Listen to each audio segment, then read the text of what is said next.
Assalamualaikum warahmatullahi wabarakatuh. Salam sahabat pecinta Al-Quran. Jadi pada kali ini kita akan melanjutkan tajwid yang telah kita belajar pada video sebelumnya. Yang mana pada video sebelumnya kita telah belajar tanda panjang ini. Yang pertama iaitunya alif, yang kedua waw mati, dan yang ketiga ya mati. Yang mana ciri-cirinya adalah alif itu sebelumnya berbaris di atas, kalau waw mati sebelumnya berbaris di depan, sedangkan ya mati sebelumnya berbaris di bawah. Nah, sekarang kita akan lanjutkan tanda panjang yang keempat dan seterusnya. Yang keempat dan seterusnya ini kita lebih mengenali dengan simbol. Yang mana pada video sebelum ini saya beritahu bahawa tanda panjang ini sudah ringkasan daripada judul mat. Mat itu banyak pembahagiannya. Jadi kita ringkaskan menjadi 7. Yang keempat ini alif kecil. Alif kecil ini seperti yang kita lihat. Ini A. Inilah alif kecil. Dia kecil di bagian atas. Jadi kalau baca ini panjang 2 harakat. Al-alamin. Sama juga ini ada alif kecil. Sirata. Sirata. Ini alif kecil. Sekarang kita lihat contohnya dalam Al-Quran. Kita lihat di sini surah Al-Baqarah ayat 2. Zalika. Ini alif kecil. Ta, alif kecil. Ada 2 di sini.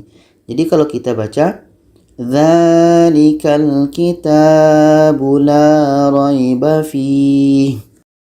Kalau kita lihat sebelahnya, di sini pada ayat 7, ini ada alif kecil. La. Ini pun la, alif kecil. La. Di sini pun so. Okey. Sekarang kita masuk yang nombor 5. Nombor 5 iaitunya waw kecil. Waw kecil itu di sini. Ada huruf kecil di bawah. Haulahu. Panjang 2 harakat. Innahu. Ini waw kecil. Panjang 2 harakat. Kadang kita mengira ini tanda berhenti, tapi bukan. Sebenarnya ini adalah tanda panjang. Tanda panjang yang harus kita panjangkan 2 harakat. Kita lihat contohnya dalam Al-Quran. Nah, di sini contohnya surah Al-Baqarah ayat 17. Di sini ada haulahu. Falamma adaat ma haulahu dhahabal. Jadi ini bukan tanda berhenti ya, tapi tanda atau bacaan yang harus kita panjangkan. Kenapa? Karena ada waw kecil. Kita lihat contoh yang lain. Nah, di sini masih surah Al-Baqarah ayat 37. Innahu. Ini waw kecil namanya. Panjang 2 harakat. Sekarang kita masuk ke nomor 6. Yang ke-6 ini namanya ya kecil. Di sini. Ini ya kecil. Simbol ya kecil. Mithaqihi. Bihi. Ini ya kecil. Panjang pun 2 harakat. Kita lihat contoh dalam Al-Quran. Nah, di sini ayat 22 surah Al-Baqarah. Fa'akhraja bihi. Ini ya kecil. Panjang 2 harakat. Ini pun kadang ramai orang yang mengira ini adalah tanda berhenti. Jadi dibacanya fa'akhraja bih.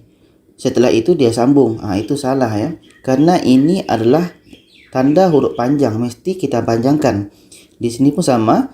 Mithlihi wada'u. Ini ya kecil. Di sini pun ayat 26 surah Al-Baqarah. Di sini pun banyak ini tanda ya kecil. Yudillu bihi. Ini. Wa yahdi bihi. Ya kecil. Bihi. Ya kecil. Ini pun ya kecil. Okey, jadi tanda yang seperti ini adalah ya kecil yang mesti kita panjangkan 2 harakat. Sekarang kita masuk yang seterusnya. Yang terakhir ini adalah tanda mat. Ini tanda mat ini banyak orang sebutannya.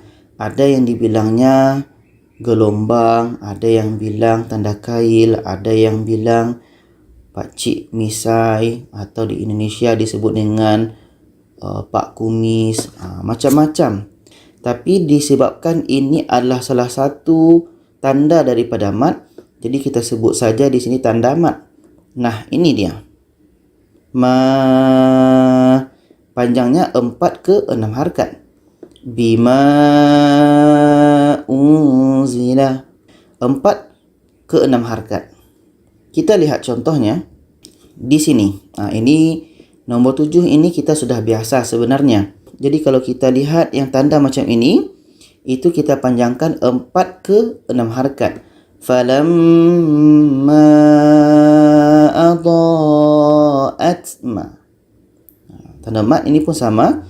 Minas sama. Okey, 4 ke 6 harakat. Ini pun sama. Ini pun sama.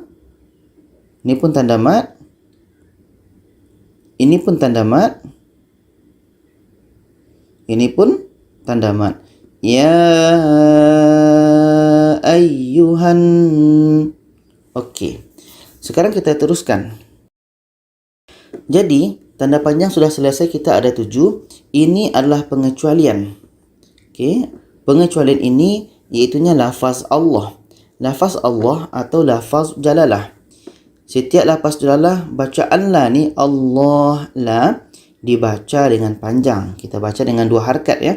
Jadi kita lihat contohnya di dalam Al-Quran. Pertama kita lihat pada bismillah. Bismillah ini kan tidak ada tanda di sini. Alif kecil juga enggak ada, tanda lain juga enggak ada. Jadi bagaimana cara kita untuk melihat hukum di sini? Lafaz Allah ini adalah disebut dengan lafaz jalalah. Jadi la ini harus kita panjangkan. Bismillahirrahmanirrahim. Setiap kita menjumpai, setiap kita temukan lafaz Allah, kita panjangkan 2 harakat la-nya. Kita lihat contoh yang lain. Di sini, pada ayat 7 surah Al-Baqarah, di sini lafaz Allah lagi. Khatamallahu ala. Panjang 2 harakat la-nya. Di sini pun sama. Allah. Amanna billah. 2 harakat. Di sini pun sama. Allah. La panjang 2 harakat. Yukhadi'una Allah. Panjang 2 harakat. Di sini pun sama. Allah. Fazadahumullah. Nah, itu semua sahabat pecinta Al-Quran, sahabat pecinta tajwid Al-Quran. Kita sudah belajar satu judul yang besar, iaitunya tanda panjang ini. Yang mana pada awalnya saya sebut, tanda panjang ini adalah boleh dikatakan ringkasan atau kesimpulan daripada hukum mat yang banyak tersebut. Jadi dalam pendapat saya, bagi orang yang awal-awal lagi mengaji, bagi mengaji yang pemula, saya sarankan jangan belajar judul mat dulu, karena itu bisa membuat kita pening, pusing belajar hukumnya terlalu banyak. Jadi untuk bagi mengaji pemula ini, seharusnya dalam pandangan saya adalah belajarlah judul ini. Okey, itu saja. Semoga bermanfaat. Jangan lupa share video ini kepada yang lainnya, supaya lebih ramai lagi yang mahir, yang pandai membaca Al-Quran. Dan akhirnya kita pun yang share ini dapat pahala. Terima kasih. Wassalamualaikum warahmatullahi wabarakatuh.